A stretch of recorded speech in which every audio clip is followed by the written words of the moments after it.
अस्सलामुअलैकुम नाज़रीन, आज हम बात करते हैं कि ओवेरियन सिस्ट क्या होती हैं, अंडादानी के अंदर बार बार पानी की थैलियां क्यों बन जाती हैं, कहाँ बनती हैं, इसका इलाज क्या है, इसकी वजूहात क्या है, क्यों ये बन जाती हैं और फिर ये कब खत्म होती हैं। आज हम इस टॉपिक के बारे में बात करते हैं। आप देख रहे हैं मेरा YouTube channel doctor Ghazal official के नाम से। Welcome to my YouTube channel.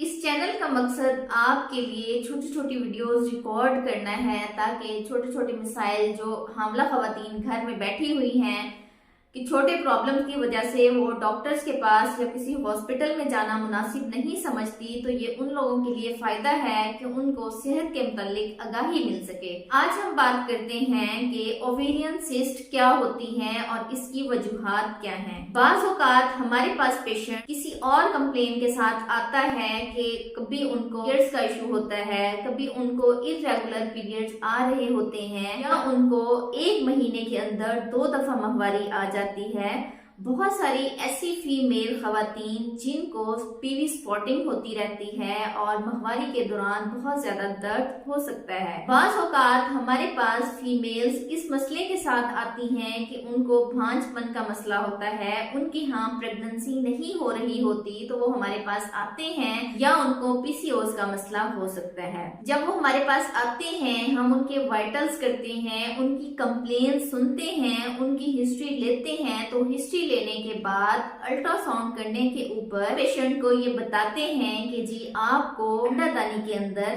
थैली बन गई है। पानी की थैली एक ओवरी के अंदर भी मौजूद हो सकती है या दोनों साइड के अंदर भी मौजूद हो सकती है। एक ओवरी के अंदर एक या एक से ज्यादा पानी की थैलियां बन सकती हैं। बाज़ औक़ात होता ये है कि ये छोटी छोटी जो पानी की थैलियां होती हैं, ये जो सिस्ट होती हैं, इनमें फ्लूइड भर जाता है। जब अंडा मैच्योर होकर रिलीज नहीं होता तो वह अंदर ही रह जाता है और इसके अंदर फ्लूइड भर जाता है, तो इसको हम पानी की थैलियां यानी ओवेरियन सिस्ट कहते हैं। फीमेल जो है भांजपन का शिकार हो जाती है, इनफर्टिलिटी का शिकार हो जाती है। इससे बच्चादानी के अंदर पीआईडी यानी पेल्विक इन्फ्लेमेटरी डिजीज हो सकती है, इन्फेक्शन हो सकता है। ट्यूब्स के अंदर एक मैस बन जाता है जिसको हम ट्यूबोमैस कहते हैं। इसकी वजह से पेट के अंदर ट्यूबरक्लोसिस भी हो सकता है। बाज़ टाइम ये इतना पेचीदगी की तरफ चला जाता है कि ये एंडोमेट्रियोसिस की वजह से भी हो जाता है। एंडोमेट्रियोसिस एक ऐसी कंडीशन होती है जिसमें माहवारी में खून बाहर आने की बजाय अंदर ही जमा होना शुरू हो जाता है और एक मैस की शक्ल इख्तियार कर लेता है। और ये वाला जो खून है जैसे जैसे ये पुराना होता है ये चॉकलेट कलर का हो जाता है और अंदर एक हैवी मैस बना लेता है, तो इसको हम एंडोमेट्रियोटिक सिस्ट कहते हैं। ये भी एक खतरनाक मरहला होता है, इसका भी इलाज करवाना वक्त के साथ बहुत जरूरी हो जाता है।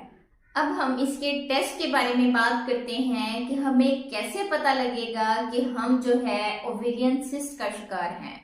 इसका सबसे पहला जो अहम और एक सादा टेस्ट होता है वो एब्डोमिनल अल्ट्रासाउंड होता है, जिसके जरिए हमें पता लग जाता है कि एक पानी की सिस्ट बनी हुई है, एक अंडादानी के अंदर या दोनों अंडादानी के अंदर मौजूद है। इसके अलावा दूसरा अल्ट्रासाउंड टीवीएस होता है जिसको हम ट्रांसवजाइनल अल्ट्रासाउंड कहते हैं। टीवीएस जो है ये भी एक सिंपल अल्ट्रासाउंड होता है, एक प्रोब होता है जिसके ऊपर हम कॉन्डम के जरिए अल्ट्रासाउंड करते हैं पर वजाइना, जिससे हमें पता लग जाता है कि सिस्ट जो है वो कितनी बड़ी है, इसका साइज कितना है, ये एक साइड के ऊपर एग्जिस्ट करती है या दोनों साइड्स के ऊपर मौजूद है। इसका तीसरा टेस्ट जो है वो वस्कुलैरिटी एमआरआई टेस्ट होता है। इसके अलावा हम ट्यूमर मार्कर्स करवाते हैं जिससे हमें पता लग जाता है कि ये जो सिस्ट है ये सिंपल है या खतरनाक सिस्ट तो नहीं है, इसका इलाज पॉसिबल है या इसके लिए किसी सर्जरी की जरूरत पड़ती है।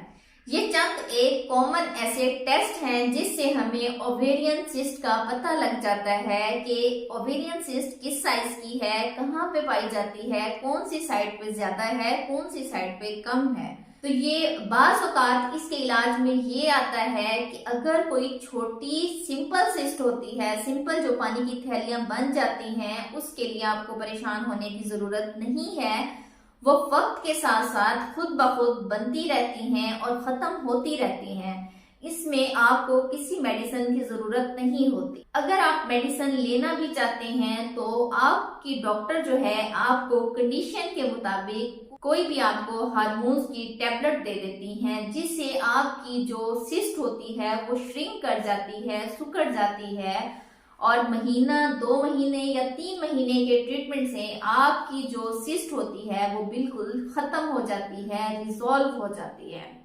ओवेरियन सिस्ट का कोई एज से किसी भी किस्म का कोई ताल्लुक नहीं है। ये वाली सिस्ट जो होती हैं ये शादी से पहले भी बन जाती हैं, बाद में भी बन सकती हैं, बाज़ औक़ात ये मीनोपॉज़ की एज में भी बन सकती हैं। वक्त से पहले जो है सिस्ट वो इतनी खतरनाक नहीं होती। सिंपल सिस्ट जो होती है वो ट्रीटमेंट के बाद खत्म हो जाती है, लेकिन मीनोपॉज़ के बाद 45 इयर्स की एज के बाद ये वाली पानी की थैलियां पेचीदगी की तरफ जा सकती हैं। इसलिए अगर आपको किसी भी तरह का कोई भी मसला है, कोई माहवारी के मसाइल आपको सामने आते हैं, अगर आपको पीरियड्स का कोई इशू होता है, अगर आपको पीवी ब्लीडिंग या स्पॉटिंग होती है या महीने में 2 या 2 से ज़्यादा दफ़ा पीरियड्स आ जाते हैं, तो आपको अपने गायनोकोलॉजिस्ट के पास लाजमी विजिट करना चाहिए ताकि आप वक्त पर इसका इलाज कर सकें और ज़्यादा पेचीदगी से बच सकें। मज़ीद ऐसी अच्छी अच्छी वीडियोस देखने के लिए आप मेरे चैनल के साथ जुड़े रहें। मेरे चैनल को सब्सक्राइब करें, लाइक करें, शेयर करें, कमेंट करें। Thank you so much. Allah Hafiz.